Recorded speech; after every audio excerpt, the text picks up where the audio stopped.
Welcome to Deep Look, Ultiworld's weekly live podcast here on YouTube, covering all the news in Ultimate. I'm Keith Rayner, and I'm joined by a special guest co-host this week, Edward Stevens, our college editor and senior staff writer based out of Athens, coming back on the show after coming through last week, but this week sitting in the host chair. How's it feel?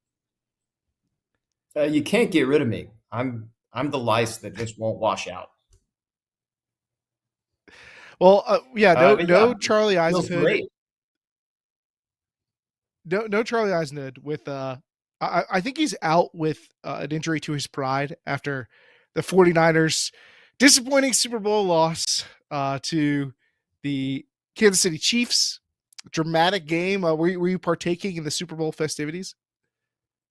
I was partaking, and as a matter of fact, I texted Charlie during the halftime show because he and I have had the conversation many times of what is the best Usher song, and he replied back with a fire emoji, and then I didn't hear from him late in the fourth quarter and in overtime. I can't imagine why, Keith. What is your conclusion for best Usher song? Even I have to know. Oh, it's 100%. You Got It Bad. That one's had my heartstrings since I was 14.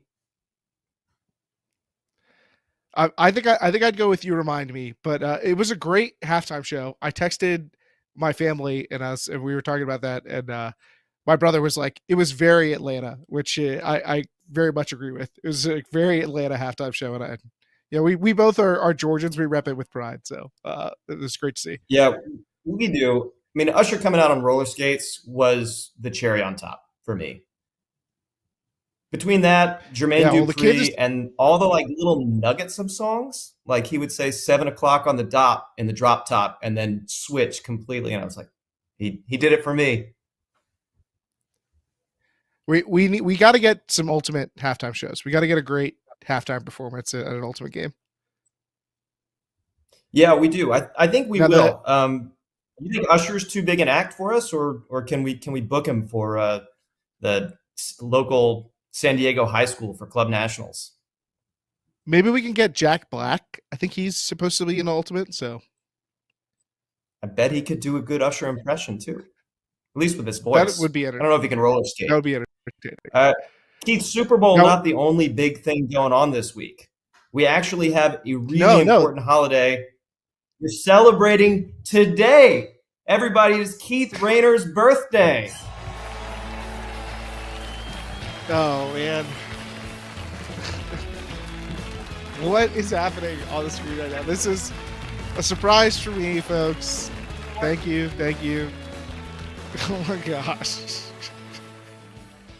My producer, Lindsay Sue, is laughing in our ears right now. Okay, yes, I am a year older, sadly, but it's wonderful to be celebrated by my friends and coworkers. It's a snow day here in Connecticut, so everybody, my entire household is here and all trapped together, but we get to celebrate my birthday, I guess. But I usually don't dote on it, so I'll move us along because like you mentioned, there's not the only big day going on. I mean, Kansas City Chiefs, back-to-back championship winners. But they got work to do if they want to catch up with UNC, who not only are reigning champs 3 times so on both divisions, but also are now, once again, Queen City Tune-Up champions.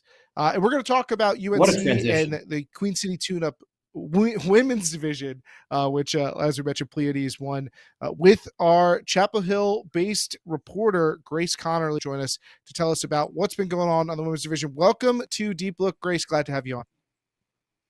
Hey, thank you so much for having me. UNC gets the big win out in Queen City, but we got a chance to see a few teams that we think could be semifinals contenders. There's a number of teams that are going to be vying for nationals down the line, but we got to start with the champs. UNC gets the win. What was your impression of this new version of UNC, missing some of the players we've come to associate with Pleiades? Yeah, I think UNC looked extremely good this tournament. Their O-line, missing Alex Barnett and Ella Junks this season. It looks like it hasn't missed a beat. Emily Shakuski in particular has taken on that center handler role, moving over from the D-line. Caroline Spencer has increased her role, taking a bigger role downfield. She's coming off a season with Raleigh Phoenix. Allison Riley has taken a big step up and taking that more the second primary handler. Erica Birdsong and Teresa Yu continue to be just menaces downfield and around the disc. And then they also benefited from some new additions. Katie Friedenberg is a sophomore, just started playing Ultimate last year. And then Lisa Way is a person who came over from Electra, the B team. Lisa is actually the younger sister of UNC legend Ginny Way. Both of them fit right into the O-line, able to get open, throw completions, throw off the line, just overall fit really well into the UNC system. On the defensive side, Dawn Colton is still out there, still farming blocks against everyone. Just don't throw it to Dawn's person. I think like the college division just has to know that by this point. She's 6 years in. Don't do it. And then in addition, Sarah Combs looked really good this weekend. She has taken on kind of a more hybrid role.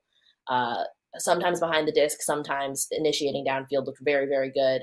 Izzy Myers-Miller has continued to take on a bigger cutter defender role. And then Bella Russell has stepped into that primary D-line handler role and looked really, really good. She's a 2-time U20 select, so selected for this year's team and then also previously. Overall, a lot of good stuff from UNC and looks well on their way to repeating. Yeah.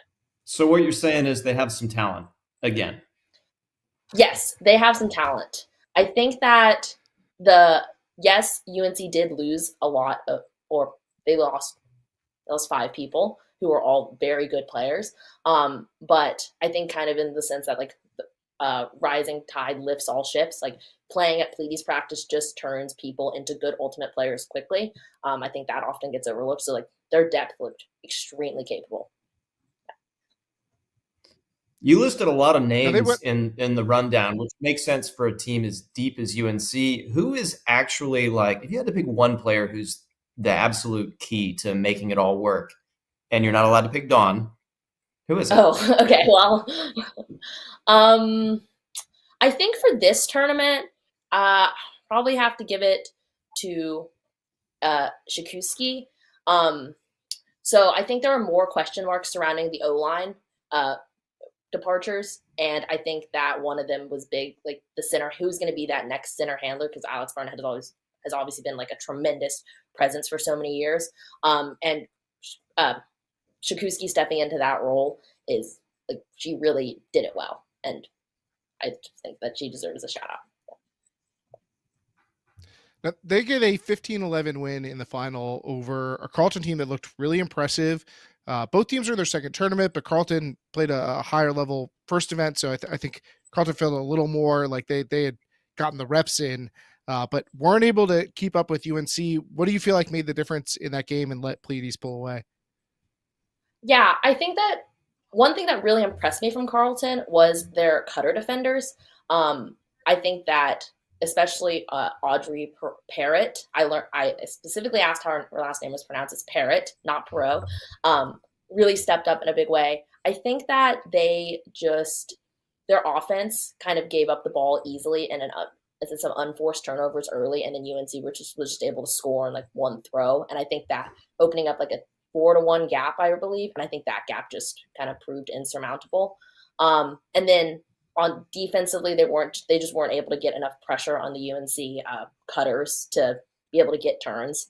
I mean, they tried. Their first defensive strategy was having Tori Gray just kind of roam and take a slightly less involved cutter, and then that didn't really work because UNC just threw chest passes and scored.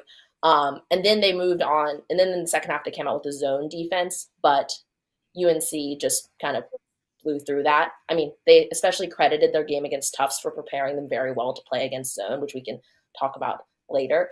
And then they went back to person, and that they switched up their matchups a little bit, and they were able to actually get one break off of that. And I thought that looked really good. But I think one break is just not enough when you're down 3 or 4.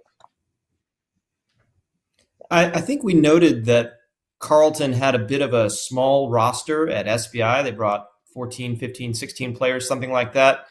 What sort of size did they bring to Queen City, and did you see any advantages or disadvantages to that if it was still small?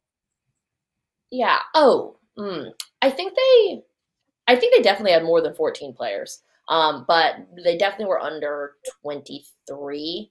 I don't think that I think that at the top level of the college division, people are going to probably run a 15 to 16 person rotation in these types of games.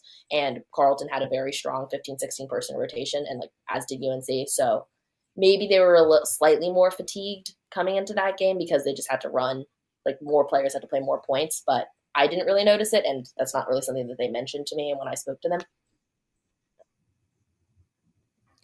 Do It you looked like hear Naomi from what you Fina saw was doing a from lot of social work media? in the lanes there. Wait, I got two questions at once. Which one should I answer? No, go ahead, Edward. You Keith, got it. go. All right. I just noticed how much work Naomi Fina was doing in the lanes, making plays on tricky throws and burning her matchups. How important is she to the Suzuki offense? Yeah, I think Fina was one of the players that impressed me a ton. I mean, she was a rookie last year, and I thought she had a great rookie season. And then she's just taken on even more of the offensive load.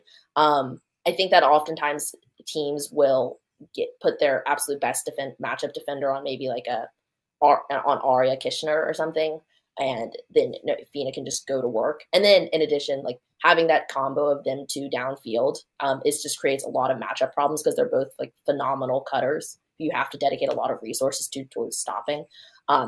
Yeah, I think Fina looked really, really dialed in, and like just with the nose for the end zone, and just has that like 110% that she can give to like finish a point and score. Well, operating with the assumption, or you can tell me if you disagree with the premise that somebody could beat UNC this year. Do you feel like this Carleton team, like what's the ceiling here? Is this a potential title contender? So I definitely always believe that any team can lose at any point in the season. I mean, even me being from UNC, I never go into a tournament thinking that like we are going to definitely win. So yes, any UNC can lose the season. And then in terms of Carleton's ceiling, I definitely buy them as a semis team. Very confident that they could make semis. Want to see like UBC with their full roster and Colorado take the field for the first time before I can like Sharpie them in as like a title like favorite. But I definitely think they are a contender. As they did a really impressive job of adapting on defense, and I think that's one of the keys for a championship team is being able to adapt in game and make these changes. And so I just need to see more of the division, I think. Okay, Colorado, UBC, Carleton. I hear all that, but what about Vermont? Weren't they everybody's preseason semis pick? They were there. Yes. So I think it's important to first put it in like the context, like this tournament for Vermont in context of their overarching season. So apparently they did not really play a fall tournament this year. And so this is truly their first time like taking the field as this year's iteration of Vermont. And I thought they looked good. I thought that like obviously third place isn't what they want, but third place to UNC and Carleton is never a bad result. I think that their offense at times looked a little shaky, and they're still trying to figure out their identity. I think they're still like they mentioned they have at least two injuries this weekend to people who could play on that O-line. And they're obviously still trying to work out like how they're going to flow as a team. I think that I saw them play some Dominator, which I hadn't seen in previous years, and that still I think needs to be worked out, but it has some like very promising glimmers of what they could be. And then their coaches also just spoke to like the level of buy-in this year and how they are playing they feel that their ceiling is even higher given what they've seen through the fall and through this first tournament. So, yeah. So basically I'm going to hold judgment on them. The other semifinalist, Tufts, goes down to Vermont in the third place game. Obviously, these teams know each other well and know that their season's course is probably going to run into each other once again at regionals. But Tufts gave UNC probably their toughest test of the tournament. What's your impression of Tufts potential this year and where they're at right now? Yeah, so I was extremely impressed with Tufts. I only saw one game of theirs on Saturday. I thought they easily won their pool. Weren't really tested. I wasn't really sure what I was going to see with them versus UNC, but they came out and they had this defense that was like a box and one that really frustrated UNC. I think it was also due to the conditions being really bad at the start of that round. It's like windy and rainy. But that being said, they really are a smart and athletic team. And I think I would probably place them at like probably expect them to make quarters and semis being a reach, but they are extremely well coached. They have like I thought Leah Schwartz threw really well in the wind. I think has even leveled up from what she was last year in terms of a thrower and able to like throw completions, namely. And then like Eddie Lamb impressed me so much in their just ability to just put pressure on the other team's best players. So that's a pretty dangerous combination, but I'm not sold on them as a semis team yet. Yeah, Lamb was already a good defender, and then they bring in a season's worth of Boston Brute Squad defensive coaching back to the college division. That's gonna be tough stuff. Outside of the semifinalists, though, at Queen City, what stuck out to you? I mean, we had a number of kind of like lower end top 25 teams. Were any of them moving up, or did any players catch your eye? Regional races, what's out there for other storylines? Yeah, I mean, I think that Georgia, aside from their loss to UPenn in the pool play game and in pool play, which in their defense, they had the pool locked. They had second place in the pool locked up by the time they played that game. But aside from that, they were an extremely good team. I thought that like Quincy looked like one of the best throwers in the entire weekend. I thought that Fiona Cashin has really continued to elevate her game. And they also brought, like, I think last year they only had a few, like 12, 14 people, like very thin roster, and they've like filled that out, and their depth is starting to like look good and like being able to make plays against these top teams. I think that they could be a sneaky quarters pick. I think that a lot of stuff would have to go right for them. They'd have to get a little more efficient on offense, but they were very impressive. Michigan and Northeastern played a really good pre-quarter game that I sat and watched for the entire thing, and I put it in the Discord. I thought that both of them have a little bit of growing to do, but they do look like Michigan is probably the team to beat in the Great Lakes. Kat McGuire looked good. Unfortunately, they didn't have jerseys yet, so it was kind of hard to pick out other people.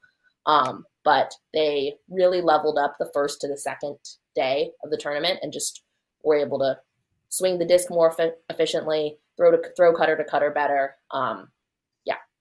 Northeastern also looked good. They have a really experienced coach, Jason Adams, who they installed a really effective zone defense against Michigan. Just on the offensive side, they just couldn't really hang. I think they're missing some folks who can throw really well in the wind, which I think is all college teams do. Which team do you feel like surprised you the most, whether for disappointment or with impressing you in a way you hadn't expected? Yeah, I think Tufts really surprised me in a good way. I kind of leaving the fields the first day, I was kind of like, okay, I kind of think that UNC, Carleton, and Vermont are in this top tier by themselves, and Tufts is just kind of in this no man's land in the middle, nationals team, but not really can contend with them. And then their first half against UNC really proved me wrong. They were playing extremely well. They could hang athletically in a way that I did not expect. In terms of folks, also teams like Pittsburgh, I thought looked good. I know that they missed nationals last year, but I think they're on the right track to make it back. I thought Helen Wu looked good. I thought Celeste Picone looked good again. And they also just have a lot of folks who can just catch and throw, which I think is essential. I think Vermont, I don't think Vermont disappointed. I think that's kind of a strong word. But obviously, it's evident that they still have some growing to do before they can be back in the championship conversation. It's certainly an exciting weekend. It's probably going to tell us a lot about where we're going in the season, but it is just the early season, or we're getting into the rest later. But I appreciate you joining us on the show. Grace, great to hear from you on the ground. Thanks for coming on Deep Look. Thank you all.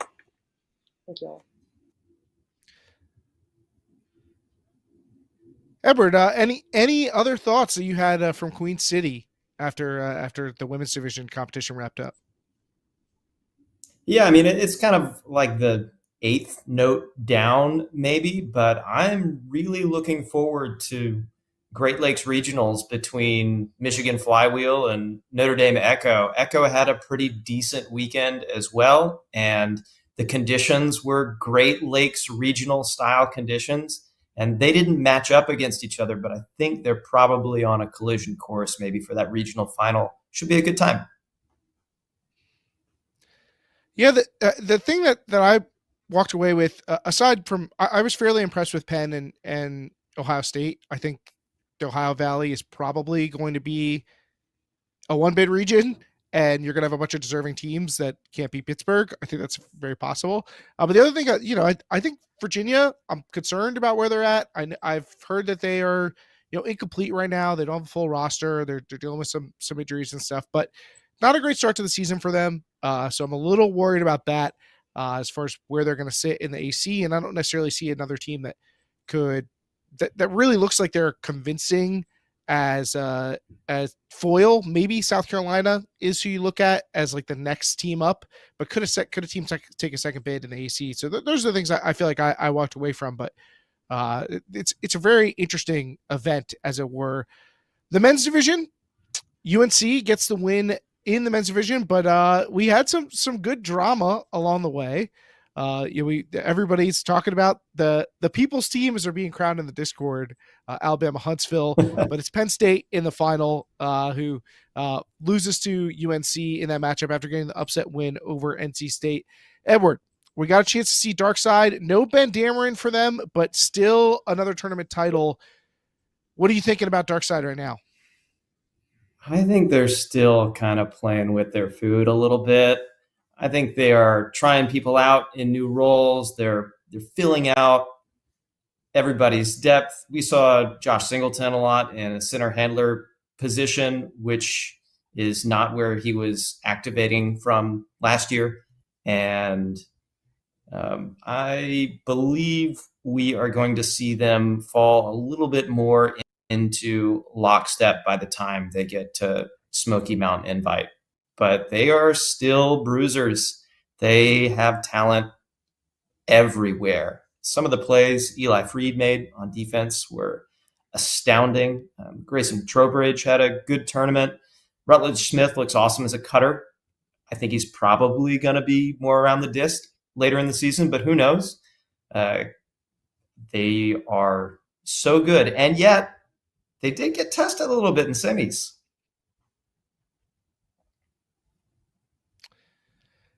That UAH team really was on their heels. I mean, you see Huntsville, they come out, they go down like 6-2 or something like that, 6-1, but fight back, make a ton of athletic plays like they were doing throughout the weekend. They kept making these ridiculous catches, with sticky hands everywhere. They were just flying around.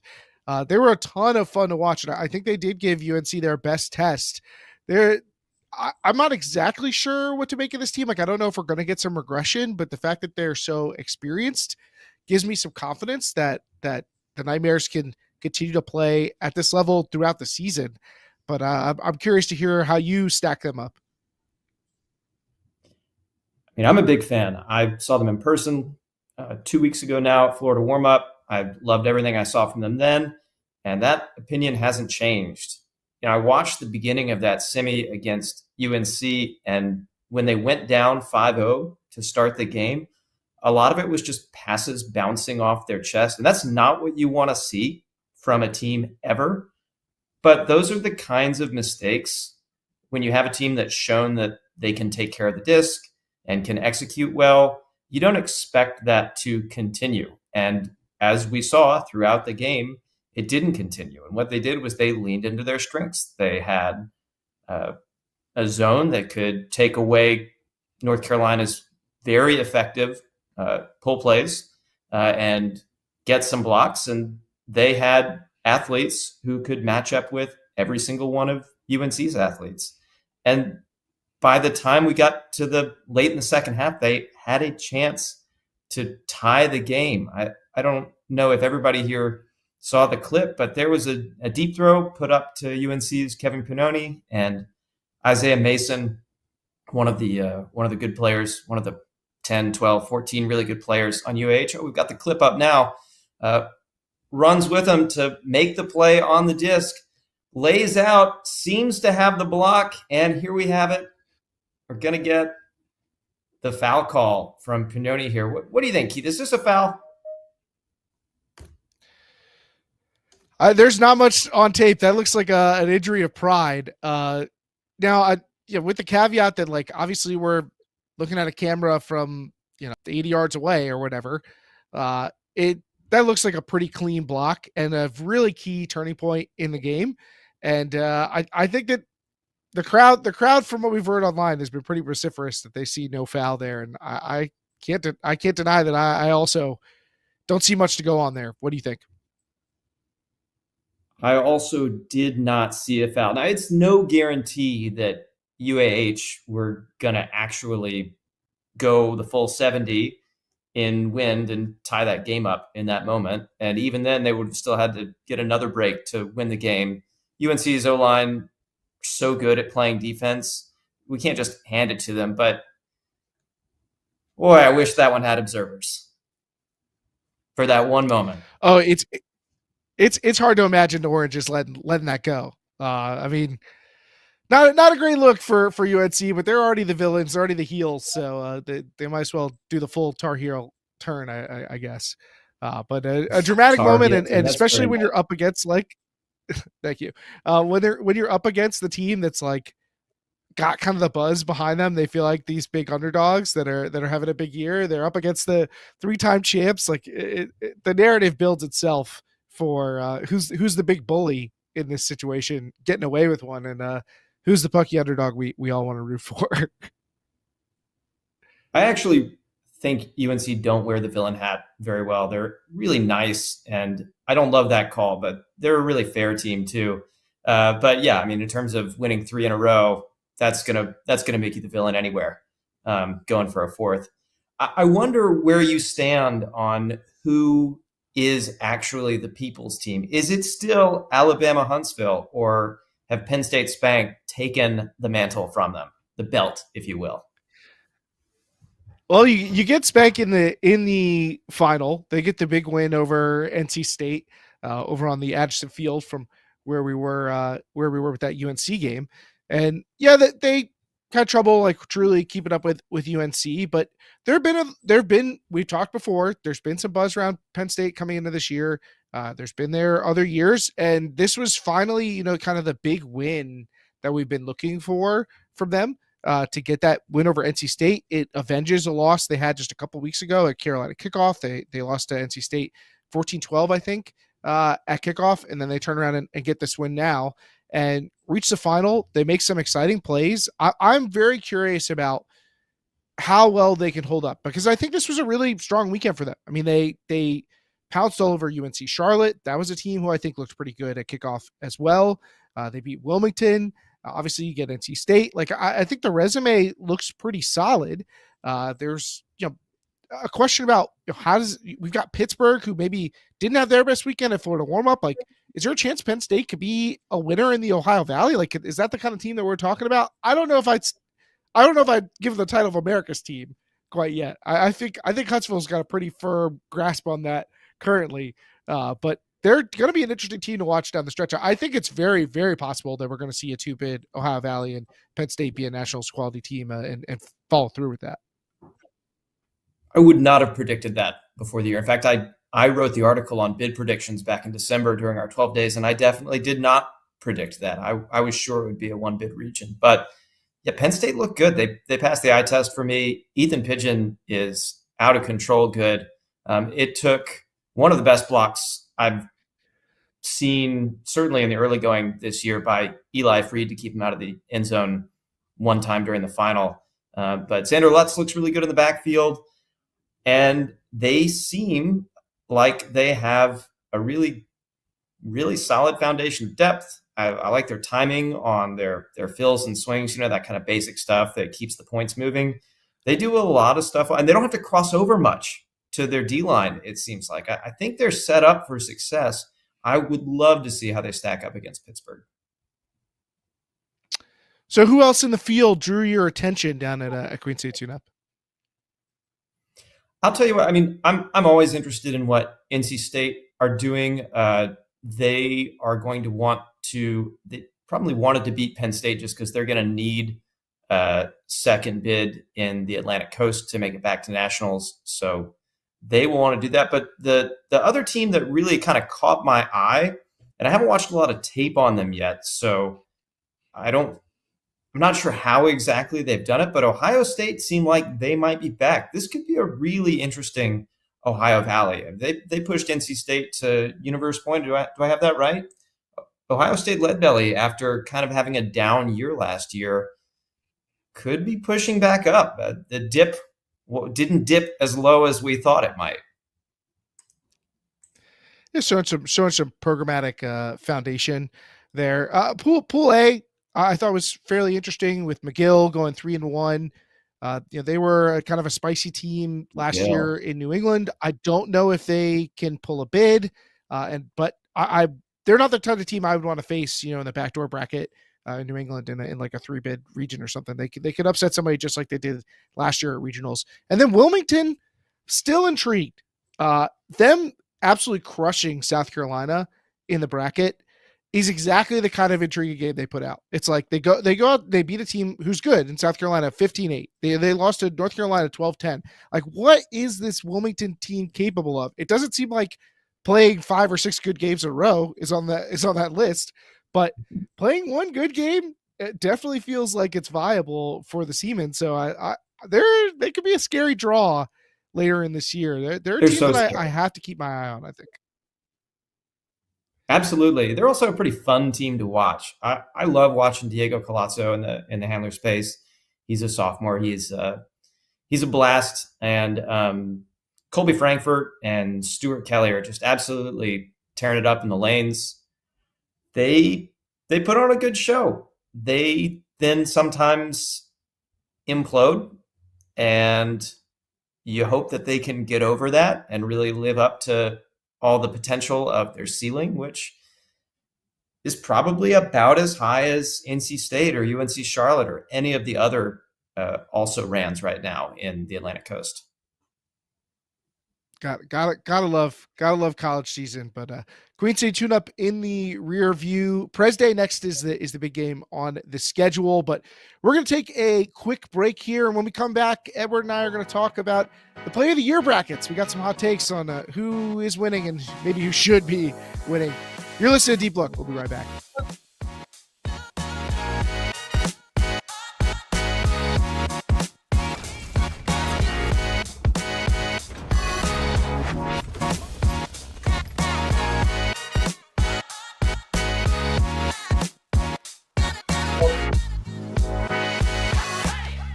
So, Edward, Play of the Year, our annual tradition. We've got 3 brackets, the block, catch, and throw brackets. 2 of those have already wrapped up, our block and our catch. And throw is happening now. If you are listening to this and you're a subscriber, you too can get in there. If you're there today, as this is coming out, if you're in the live chat, which is hyping up UAH, by the way, if you're in the live chat and you have not gone in and done your selections for which play should make the bracket, you still can for the throw of the year. But with block and catch already wrapped up, these brackets always inspire some strong feelings, I would say. There's often some discussion of the injustices of the voting will of the people, and I'm curious because I know you have strong feelings about these brackets. Let's start in block of the year. The winner, Orion Cable, gets the win in a very final. I mean, so few votes deciding this one. Take a look at the play. in question. Edward, should this have been the block of the year? Okay. Strong opinion from me. Yes, I've seen the takes that this was going out of bounds. I don't think so. I think that's Nicky Spiva there. I'm pretty sure he was going to toe it in. I feel like I've seen him do it dozens of times over the course of the years. And the only thing that kept him from towing that disc in was the fact that there was a freak of nature above his head somehow not touching him and stealing that disc away. This is actually a great pick by the voters. I can't believe it. What do you think?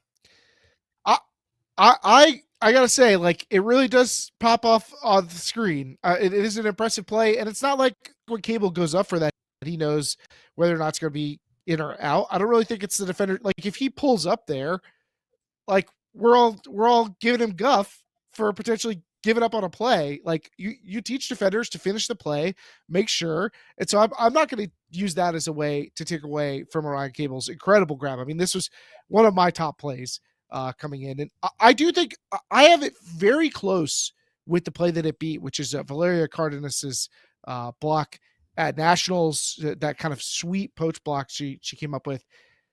And I think that just in a vacuum, Cable's play is more impressive, but I give Cardenas a bunch of points for getting it in a clutch moment. I mean, it was such a big time play, and I think context is key. So to me, those plays were very close, and I think the voters were right to have it be such a hotly contested matchup in the final. Clearly the two best plays, though, in my mind, from this bracket. That is not clear to me. I don't know. I love this Valeria play, but at the end of the day, boy, it looks so good from that angle. At the end of the day, though, this is just a handler flash poach. I want to see something I've never seen before when we talk about a play. It might have been a better block in terms of when it happened, but in terms of a highlight, I want a little something special. And I think some of our snubs from block of the year are even better than the Valeria play, maybe better than the Orion play. Ooh, I want to hear this. What do you got above those? We had a couple. I don't know which one our producer Lindsay Sue has queued up first, but from the beach championships. Oh, here it comes. Camille Blanc from Team France, just absolutely ripping it away there. Do you see how early she gets up? I mean, that is out of control.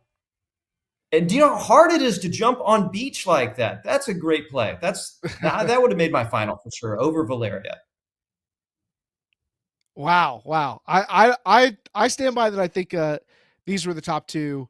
But I will say, if I had to look for a place where I'm like, I was disappointed the voters went this way, it's got to be Thomas Edmonds getting knocked out in the first round for that huge block he got for Truck against Ring. I mean, to be able to make this play cleanly is so impressive to me. I mean, he is getting up in the air and forward, like doing both at the same time. Maybe Orion Cable basically has the same play, but it's a catch, and so you give it a higher grade. But to make that play cleanly in the field of play at a big time moment for Truck, that's one that I was like, how is this out in the first round? Like, what are the voters doing? Come on.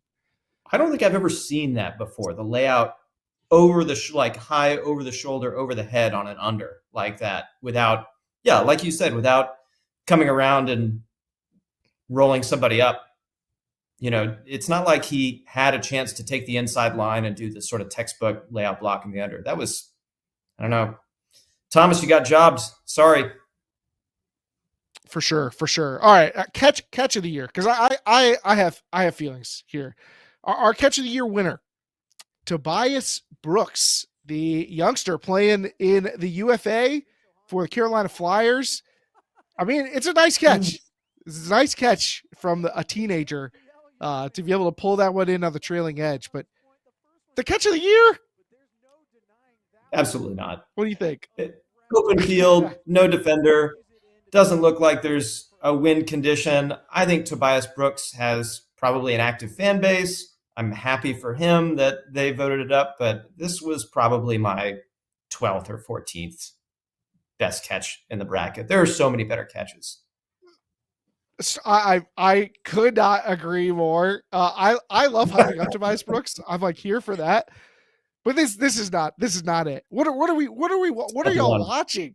This is like maybe the 10th best catch in this entire bracket, and y'all are gonna put a catch of the year. Come on. I mean, I'm not here to go after the subs. I mean, the subs when they voted for which place should make the bracket. I mean, this was in the back end. So it's not like the subs are really at fault, but the public at large, like you're gonna let some of these other catches slide for this. I can't see it. Everett, who should have been the true catch of the year? It's not even close. It's Penelope Robert. It's Penelope Robert all day. Do we have the Penelope? Look at this huck from Sarah Jacobson. Catch the win. Back line of the end zone after the adjustment. The stop, quick acceleration.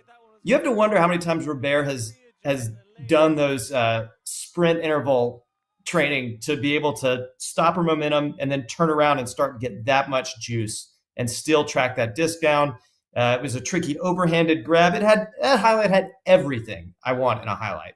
Catch of the year, no doubt, right? And it's at the World Championships. I mean, she had 2 plays from that tournament in this bracket. So I hope that she, maybe a combination, the 2 outperformed Tobias Brooks, but I mean, that's a remarkable play. Big time play at a big time moment. And we should all be rooting for a player because we've all been there when you're like lining up the catch and all of a sudden the wind just boosted over your head and you're like, well, this feels totally unfair. Well, Penelope Romero did not say this seems totally unfair. Just said that's mine. I'm taking that. So I mean, how are you going to root for the win against a person? Like we all have to side with the person in that situation. So yeah, I mean, I think that's a great call, but I will say there's some other catches here that I think have a case. A couple by Claire Trope, perhaps, or Harper Garvey. I mean, Claire Trope had some crazy skies in this bracket. But Harper Garvey's was also one that just like, I was like, I didn't even know he could do that, to be honest with you. I mean, this was from deep Pony cutter Harper Garvey. Yeah, right, exactly. Yeah, this was quarters at nationals. Oh, he has no right to goodness. that. It is clearly the defender has a better angle on it, and he just go get it, right? Like, come on. Yeah, that was one. I think that's Elijah Long there. Tough stuff, Elijah. Too good a defender to be put on a poster like that. Harper, you did him dirty. All right, so last bracket. This one's going live now. So there's still time for the people to do the right thing. Who do you want to throw your weight behind, Edward? Who are you stumping for on the campaign trail?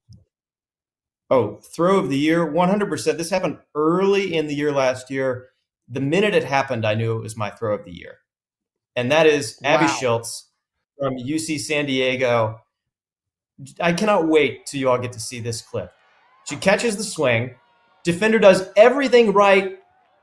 Look at Schultz reach below the mark and stick that on a platter to the back corner. I don't think anybody believed that throw was possible. That's one of the prettiest things I've ever seen in an ultimate field. Out of control. Yeah, look, I mean, that is a absolute dot.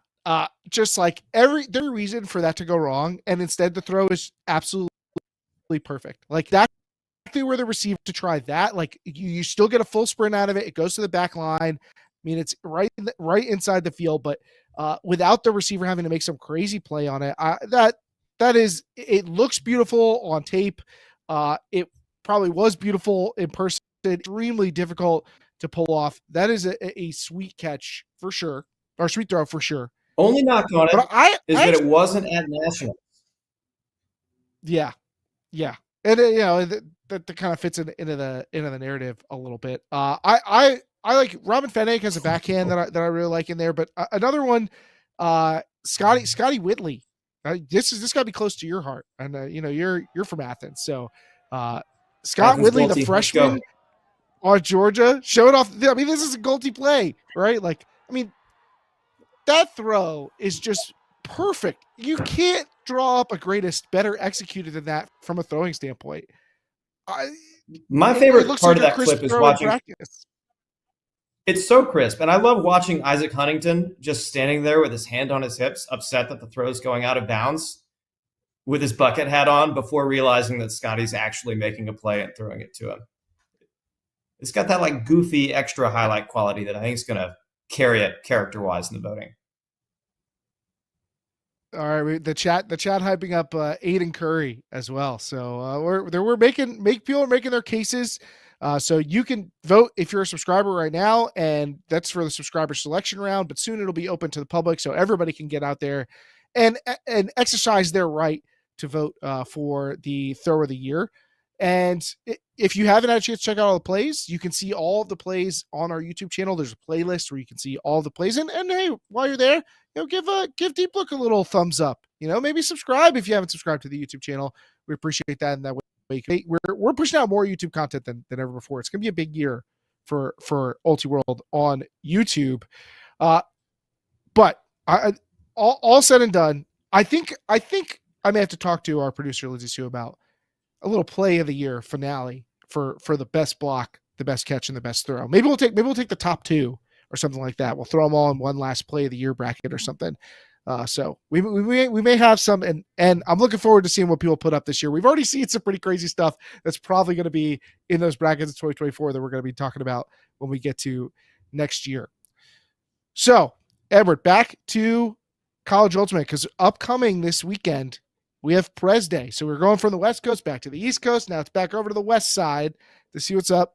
Got an interesting field.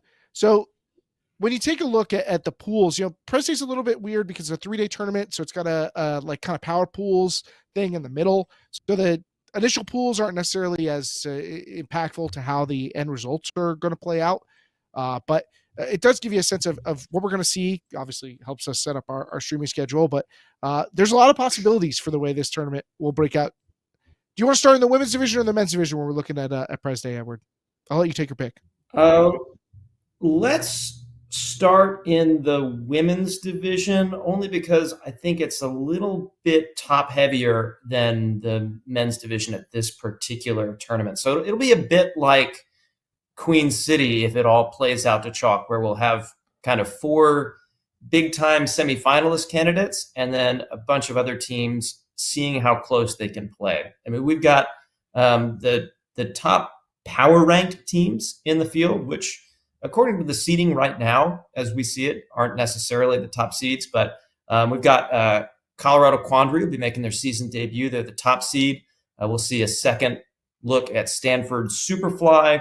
We've got Oregon Fugue coming off of a really nice Santa Barbara invite performance.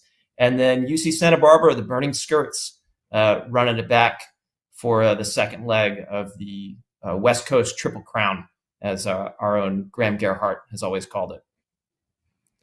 Who do you see as the top dogs? Like, are Quandary actually going to come out swinging, or are they going to be tweaking things, and is everybody who's already played a tournament going to have the advantage there? I won't give away too much of my picks, but all attention I think is going to be on how Colorado comes out to start the year. Where are they going to be? They've had a pretty decent amount of turnover from last year's squad, but unlike pretty much everyone else in this tournament, they are going to be at their first event. So how do they look to start the year? Where are they going to be at in their kind of progression? If they are running open lines, they don't have their systems developed, then they might have to be underdogs to those other semifinal contender teams that you mentioned, particularly a Stanford team that looked okay at Santa Barbara Invite, but was missing some people. Okay for Stanford, I should say, not okay for the field, but okay for Stanford. They could be the favorites if you think that Colorado's going to have their foot only partially down on the gas. But we also saw Oregon look pretty strong on their way to a final berth at Santa Barbara Invite too. So it's a pretty interesting. I'll be curious to see what you're going to pick on Charlie's behalf when we get in. Shout out to UAH in the chat. I see the Nightmares America's team suddenly pulling up in the chat. I wonder who they would pick when they're looking at these Prez Day teams. Or is there any other team in the field that you're particularly curious about how they're going to do this weekend? I mean, yeah, I mean, I think it's a debut. We're also going to see Colorado State, Hell's Bells. This has been a nationals team 2 years running, and they're pretty much bringing back the whole group. They've got Grace Brown, who threw 1 million assists at nationals last year. They've got some downfield players like Willow Purvis, who are tearing it up. Certainly aren't the only two, but yeah, they are coming off of 2 seasons where they have gained valuable experience against the best competition the division has to offer. And I wonder how much fruit that is going to bear for them this year. I mean, at this point, you can't doubt that they're going to be a nationals quality team. They definitely need to make sure they earn a bid, because it will always be hard for them to get past Colorado. And, there will be other South Central teams who will be bubbling up behind them to take it. But yeah, I wonder, now that we have the floor of this team going back 2 years, what is the ceiling? Are they really a good bracket level team? Grace Conerly talked about Georgia being maybe a sneaky quarterfinals level team from Queen City. That's the kind of question I want to know the answer to with this Hells Bells team. Could they be a sneaky quarterfinals-ish levels team, or even something higher? Intriguing team to watch. Definitely Western Washington, I believe, also making their debut, certainly playing at this level in the women's division. So those will be some of the teams to watch. Over in the men's division, looking at the top seeds, we've got Cal Poly Slow in the 1 slot. Colorado making their debut, Mama Bird showing up. Oregon and Cal round out the top seeds. But you got some curious contenders in the likes of Washington, UCLA, Utah. Utah State's a team that's got some buzz in the mix here. What draws your eye, Edward? I mean, everything. This field goes probably 10 or 11 deep with contenders. I mean, they got Oregon State down at the 13 seed, and they're not the headline team that I'm watching. I mostly want to see how Colorado stack up against Slow. But if we're talking about depth of field and what's going to really affect the national picture, having those, let's see, let me count them: UBC, UVic, Washington, Utah, Utah State, Oregon State, and Oregon. Those are probably your 7 top non-BYU contenders in the Northwest, which has been for the last couple of years, pretty much, maybe New England, but Northwest has been right there as kind of the craziest college region. Yeah, I'm looking at the top with Slow and Colorado, but really, I want to see how deep this Northwest can get with bids and what the pecking order looks like.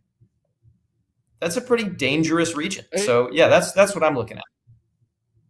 It's a great call. I mean, Utah State is a team I'm intrigued by. I think there's some preseason hype for them.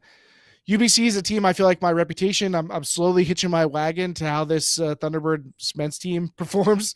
Started going all the way back to our early bold predictions show. But Oregon State was a team we got some hype on last year. I think that I would be surprised if they finish as the 13th best team at this tournament. They're undefeated, I believe, coming in, but haven't played a lot of tough competition yet. So this will be a big step up for them. But there's definitely some talent on that team. Can Santa Cruz bounce back? Are we going to see more from UVic? UC San Diego is a team I'm a bit curious about. I think there's a sense that they could be a challenger in the Southwest. But when you look at the top, can anybody challenge Slow? I mean, as it is, they have been the West Coast Kings, it feels like. So I seeing, is there really a gap, like a tier between them and the likes of Oregon, Cal, and Colorado? That I think could be a big statement for them. I mean, if they come out and they look like they're clearly the best team there, I think we got to start thinking about them as in the league with the top challengers to UNC across the rest of the country. They're a team that I think we have to keep an eye on after the way that they performed at SBI. Edward, we got to make our picks here. I know know how it goes down. So we do. We got to jump over. And you'll be picking for. So Charlie will have to take on whatever you pick here. But take a little review from last week. Queen City tune-up in the women's division. Charlie had UNC over Vermont. Obviously, he's going to get that championship pick, but not Vermont. I'm gonna go back. I'm making an executive decision. Charlie's not even here to stop me. originally I picked UNC over Carleton, and then we decided that Carleton was seeded 4th, and so they would play UNC in finals if seeds held. But then after the show, the seeds got changed. Carleton was moved to 3rd. I think I made a strong enough case that I wanted Carleton to be in the final that I'm going to get my pick after the fact. So I'm taking UNC over Carleton, and I'm taking that I nailed this tournament. Charlie, if you got beef with that, should have been here. In the subscribers had UNC over Vermont, so the subscribers will also get their points for that. Men's division subscribers had UNC over UAH. That is what happened, but it was in the semifinals. UNC with the win there, and then Charlie and I both had the same UNC and NC State in the final, with UNC getting the win. So we'll get identical points from that. We also had D3 Grand Prix picks. That tournament, a bit surprising. Women's division, I had Charlie had Carleton over Portland. I had Portland over Carleton, and it ended up being Whitman over Portland in the final. Carleton, a bit of a disappointing weekend. So Whitman getting the buzz in the women's division, and over in the men's division, there wasn't actually a final. So Charlie and I each, I'll go with our winners here. Charlie picked Whitman. I picked Lewis and Clark. The subscribers also picking Whitman. And it was Lewis and Clark who ended up in first place when all was said and done, although nobody went undefeated at the tournament. So a little bit of spice out there at D3 Grand Prix in the men's division. And certainly the women's division, a lot to look at in our top 25 rankings, because there were some real surprises in how that one wrapped up. So Pres Day. Got to make our picks here. We'll pick our finalists and our winner. Let's start in the men's division because we just wrapped up there. Who do you got in the men's division making the finals and taking down the tournament? I have been going back and forth. Part of me wants to say that Irvine's going to make the final just so I can really tank Charlie as his proxy. But I don't think Irvine quite has it in them yet this year, maybe next year. No, I'm gonna pick Colorado and Cal in the final. I think Cal are going to push slow. They've done that sometimes at regionals in the past. They haven't gotten the win, I don't think, but Cal are gearing up for a big season. Give me Colorado and Cal in the final. Spicy. I will be playing a bit safer on my end. I think we're going to see Slow look like, again, the best team of the tournament. So I'm certainly going to have them in the final. But who will they be up against? That part I'm a little more unsure of. Do I think could score an upset? I mean, they are pretty good. Could UCLA jump up? I hesitate to call for a rematch from SBI. And I think Oregon looked a little mixed, but they didn't have Micah Glass last time out. So yeah, I think I'm going to go with the rematch. I'm going to go Slow over Oregon again in the Pres Day final in the men's division. Women's division, I'll kick off here, and I think Colorado's going to be good, but I do think that they may be a little bit developing when all is said and done. Having already had some elite competition under your belt is going to be a nice advantage for Stanford and Oregon. So I'm going to go Stanford over Oregon. I think we're going to see Stanford rebound, reestablish themselves a little bit. I'm going Stanford over Oregon in the women's division. What about you, Edward? I see that you're buying the dip there on Stanford. That is often a good move in the stock market. Could be the right move here. And I really like both of those picks. I think the top four here are super tight. So I'm going to switch it up entirely and get some real point differential going between you and Charlie. I hate it when you all pick the same thing over and over again. And for that reason, and also because I really like Abby Gillatch and Laura Bloom, I'm picking Colorado and UC Santa Barbara to meet in the final. Those are my finalists. Ooh, we got some big differences. I like it. We'll see what the subscribers end up picking, because we could end up with three totally different sets of picks, which would be pretty exciting after Pres Day. So we'll keep track, and we'll be back next week with where the scores will settle out. So let's finish up our episode with our question of the week, Edward. So, question comes in from our Discord. That's where you can join us if you want to ask a question of the week, or in our chat. So if you're in for the live episode, you can ask in the chat or drop something off in the Discord with our subscribers. So the question of the week from Thomas Owen this week: what's the biggest difference, be it stylistic, skills, athletic profile, strategy, etc., in the modern college game from when Ultiworld coverage began? So that's like 10 years ago or so to now. What are the biggest changes in college Ultimate? What do you think, Edward? I have to say the one that is kind of going to get the top line headline is that the throwing skill top to bottom has increased, but I want to dig in a little bit more specific on that and say that the number of ways and styles of ways to break the mark are completely different right now than they were back in the day. And by back in the day, I mean 2013, 2014, 2015. I feel like back then we saw so much just standard step around, hit the swing. Yeah, maybe you get a cutter out wide, but at that point, what you've done is switch the field or hit a swing set up a swing into the end zone. And that's good offense, but I'm seeing so many more of the inside breaks or high release breaks or early thrown breaks or breaks that, even if they're step arounds, kind of swing around and go a little bit more downfield. And we're seeing the next throw be set up by the previous break throw in ways that make offenses kind of cascade in a ripple effect in turning one good throw into 3 or 4 in a way that we didn't see in the past. Yeah, our former executive editor Steve Sullivan was really big on that. Basically, that like between the changes in the level of physicality that we began to allow on the mark, you're removing some of those marking fouls and pushing the mark back a little bit, and the development of a more diverse throwing skill set for players, you just started to see it become really hard to be a mark, especially in small spaces.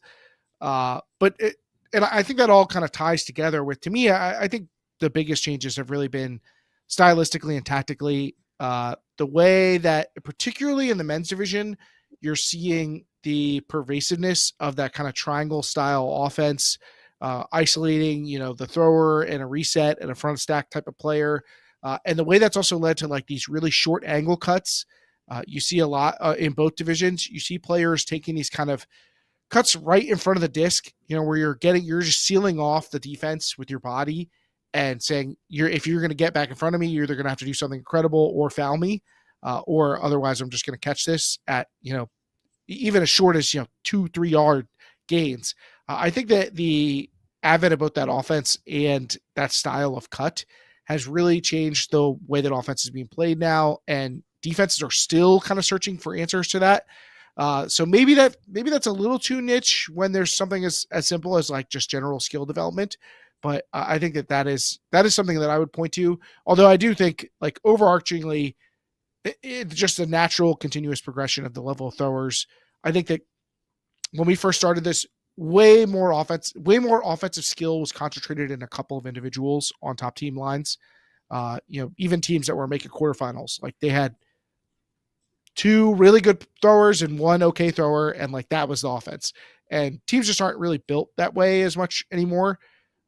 So I think that that's the biggest thing, but I also think that's kind of always the answer, because things are just naturally progressing in that way as we get more skilled, better coaches, more film, all that kind of stuff. So beyond that, I would say the triangle thing. But interesting question. Thanks, Thomas. And if you're in the chat, let us know what you think has changed if you've been around for a while. I know we got a lot of kids around, a lot of the youngsters. They don't know how it was.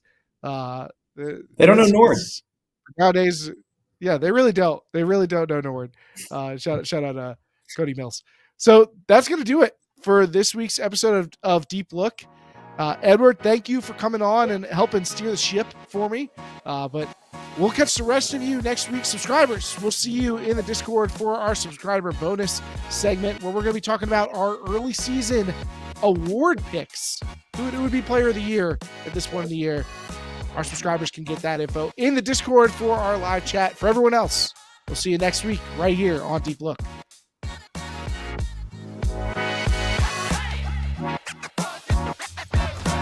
The people's champs, man. The Nightmares.